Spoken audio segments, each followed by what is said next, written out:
एक British teenager अचानक unconscious हो गई और उसे फ़ौरन अस्पताल लेकर जाया गया क्योंकि वो पिछले 15 सालों से सिर्फ चिकन नगेट्स खा रही थी। इस ब्रिटिश टीनेजर का नाम स्टेसी इरवाइन था, जिसकी उम्र सिर्फ 17 साल थी। स्टेसी को बचपन से ही नगेट्स खिलाए जा रहे थे जब उसकी उम्र तकरीबन 2 साल थी। इस दौरान वो कभी कभार कोई चिप्स या स्नैक या टोस्ट खा लिया करती थी, लेकिन ज़्यादातर उसकी डाइट का हिस्सा सिर्फ नगेट्स ही थे। स्टेसी को बचा लिया गया, लेकिन डॉक्टर्स ने उसे अपनी डाइट फ़ौरन बदलने को कहा।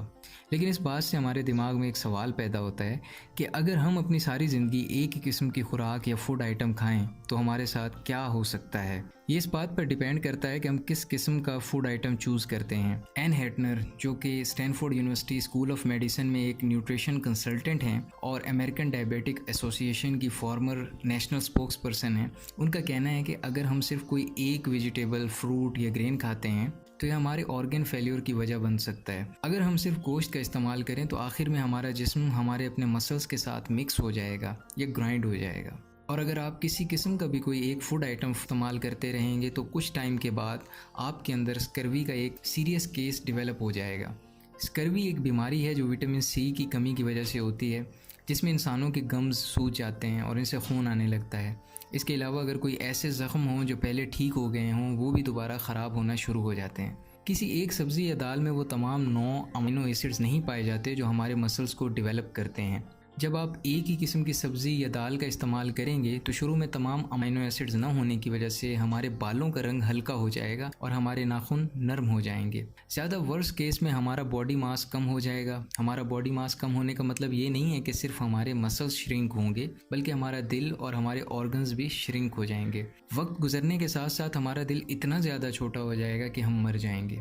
अगर हम सिर्फ एक ही किस्म का कार्बोहाइड्रेट इस्तेमाल करें, जैसे कि सिर्फ ब्रेड या पास्ता, तो ये भी अमीनो एसिड की कमी की वजह से हमारे ऑर्गन फेल्योर का बाइस बनेगा। इसके अलावा इस वजह से आपको वही स्कर्वी की बीमारी हो सकती है जो विटामिन सी की डेफिशिएंसी की वजह से होती है, क्योंकि विटामिन सी हमारे बॉडी के केमिकल रिएक्शंस का एक अहम हिस्सा है। 1940 में बरतानिया और अमेरिका की जेलों में मौजूद कैदियों पर गैर इखलाकी एक्सपेरिमेंट्स किए गए, जिससे ये बात सामने आई कि स्कर्वी विटामिन सी की कमी होने के 1 माह से 8 माह के दरमियान हिट करती है। स्कर्वी के शुरू में आप बहुत सुस्त महसूस करते हैं और आपकी हड्डियों में दर्द होना शुरू हो जाता है। वक्त गुजरने के साथ साथ अजीब से निशानात आपके पूरे जिस्म पर बनना शुरू हो जाते हैं, जो बाद में रसते हुए जख्म बन जाते हैं। आपको फीवर और जॉन्डिस हो जाता है और आपके दांत गिरने लगते हैं और बिल आखिर आपकी मौत वाक़या हो जाती है। अगर हम सिर्फ गोश्त का इस्तेमाल करें तो इसकी वजह से न सिर्फ विटामिन सी की डेफिशिएंसी होगी, बल्कि ज़्यादातर गोश्त में बहुत कम कार्बोहाइड्रेट्स होते हैं। ये आसानी से अवेलेबल एनर्जी पैकेट्स होते हैं जिसे हमारी बॉडी छोटे से छोटा काम करने के लिए इस्तेमाल करती है। कार्बोहाइड्रेट्स के बगैर हमारी बॉडी हमारे मसल मास को ही एनर्जी के लिए इस्तेमाल करने लगेगी। और हमारे मसल मास से मुराद सिर्फ हमारे बाइसेप्स नहीं है, बल्कि हमारा दिल भी एक मसल है, तो हमारी बॉडी हमारे दिल को भी वक्त के साथ साथ इस्तेमाल करने लगेगी।